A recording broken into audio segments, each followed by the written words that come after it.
இந்த கும்ப ராசிக்கு இப்பதான் நம்ம வந்து குரு பெயர்ச்சியாச்சு. இப்பதான் 6ல வந்தாரு. அதனால கும்ப ராசிக்காரர்கள் எல்லாமே படாதபாடு படுறாங்க.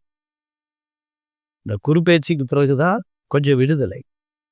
ஆனா அதுக்கு முன்னாடி கும்ப ராசிக்காரர்கள்லாம் யாரா இருக்கிறதோ தொழில் படுத்துக்கும். கை, கால் உடைச்சுக்குவாங்க. எல்லாமே எல்லாமே தலைகீழா தான் நடந்தது. ஆனா 5ல தான் இருந்தார். குரு 5ல இருந்தார். ஆனா அவங்களுக்கு நன்மை இல்ல. நன்மை கிடையாது. இப்ப சாமி சொன்ன மாரி, அன்னைக்கு 6ல இருக்கே, நிச்சயமா தப்பு செய்யாது. அதுக்காக தான் அத சொல்ல வந்தேன். அவர் சொன்னது நியாயம் அப்படின்றது ஒண்ணு காட்டணும்ல.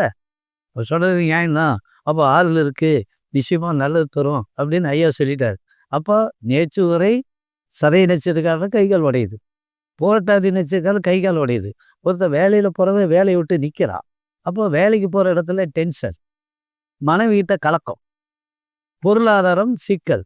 அப்போ ஒரு ரூ. 5 கடன் வாங்கி வச்சிருந்தா 10,000, 5,00,000 வாங்கியிருந்தா 10,00,000. இப்படித்தான் வாழ்க்கை ஓடுச்சு. இனி அதுக்கு வாய்ப்பில்லை.